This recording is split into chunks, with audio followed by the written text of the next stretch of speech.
नमस्कार दोस्तों, इस वीडियो में हम देश को चुनिंदा सिविल सर्वेंट देने वाली संस्था यूपीएससी यानी संघ लोक सेवा आयोग तथा सिविल सेवा के रोचक इतिहास की चर्चा करेंगे। भारत में सिविल सेवा का आधुनिक इतिहास ईस्ट इंडिया कंपनी के भारत आगमन के बाद से देखा जा सकता है। शुरुआती दौर में सिविल सर्वेंट्स को भारत में ईस्ट इंडिया कंपनी के कोर्ट ऑफ डायरेक्टर्स द्वारा सीसीएस के रूप में मनोनीत किया जाता था, जिनकी 2 साल की ट्रेनिंग हेलिबरी में स्थित ईस्ट इंडिया कॉलेज में होती थी।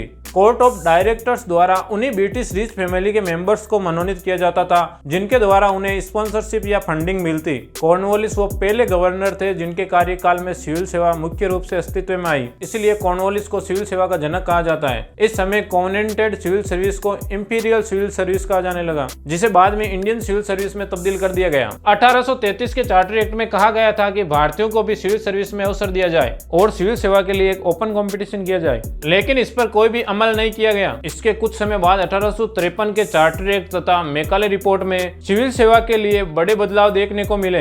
इसमें कहा गया था कि अब सिविल सर्वेंट मनोनीत नहीं होकर एक ओपन कंपटीशन द्वारा मेरिट बेस पर भर्ती होंगे। इसी उद्देश्य से 1854 में लंदन में सिविल सेवा आयोग की स्थापना की गई तथा 1855 से कंपटीशन एग्जाम शुरू हुए, जिसके लिए अधिकतम आयु 23 वर्ष तथा सर्वाधिक अंक यूरोपीय क्लासिक के रखे, जिससे भारतीय उम्मीदवारों के लिए ये एग्जाम्स कठिन हो गए। इसके अलावा एग्जाम देने के लिए भारतीयों को लंदन जाना पड़ता था, जो कि सबके लिए संभव नहीं था। इन सब का ही नतीजा था कि 1864 तक कोई भी भारतीय सिविल सर्वेंट नहीं बन पाया। इन सब के बावजूद रविंद्रनाथ टैगोर के भाई सत्येंद्रनाथ टैगोर ने 1864 में सिविल सेवा परीक्षा में सफलता हासिल की। इसके 3 वर्ष बाद 4 अन्य भारतीयों ने भी सफलता प्राप्त की। भारतीयों को आईसीएस में आने से रोकने के लिए 1878 में आयु सीमा को घटाकर 19 वर्ष कर दिया गया। इसके कुछ समय बाद 1885 में इंडियन नेशनल कांग्रेस बनी। इसकी मांगे थी कि आयु सीमा बढ़ा दी जाए और सिविल सर्विस एग्जाम ब्रिटेन के साथ साथ भारत में भी किया जाए। इसके बाद कुछ समय तक कमेटियां बनाने का सिलसिला चला, जिसके तहत 1886 में बनी एटकिंसन कमेटी ने यह सुझाव दिया कि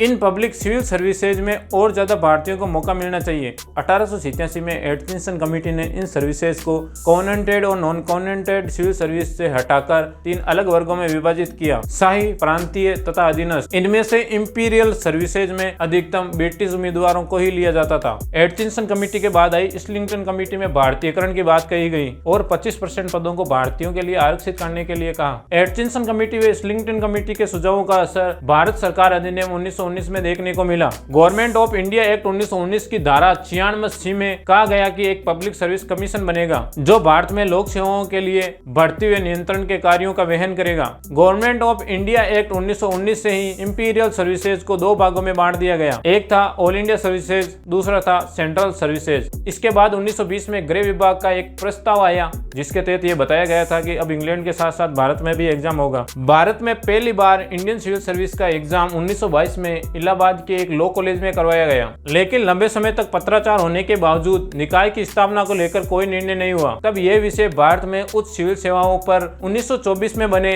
रॉयल आयोग यानी ली कमीशन को भेज दिया गया। रिपोर्ट में ली कमीशन द्वारा कहा गया कि बिना किसी देरी के लोक सेवा आयोग की स्थापना की जाए। 1924 के ली कमीशन की सिफारिशों पर 1 अक्टूबर 1926 को भारत में पहली बार लोक सेवा आयोग की स्थापना की गई और रोस बारकर आयोग के प्रथम अध्यक्ष बने। इसके बाद गवर्नमेंट ऑफ इंडिया एक्ट 1935 के तहत लोक सेवा आयोग फेडरल लोक सेवा आयोग बन गया। आजादी के बाद ब्रिटिश रूल खत्म होने के साथ ही ब्रिटिश सिविल सर्वेंट भी भारत छोड़कर चले गए। आईसीएस में अब केवल कुछ भारतीय सिविल सर्वेंट ही बचे। स्वतंत्रता के बाद आईसीएस को जारी रखने के लिए संविधान सभा में एक लंबी बहस हुई। सरदार वल्लभ भाई पटेल के मजबूत समर्थन तथा तर्कों के कारण सिविल सेवा को भारतीय संविधान में जगह देकर भारत का हिस्सा बनाया गया। 26 जनवरी 1950 के बाद फेडरल लोक सेवा आयोग संघ लोक सेवा आयोग के रूप में पहचाने जाने लगा।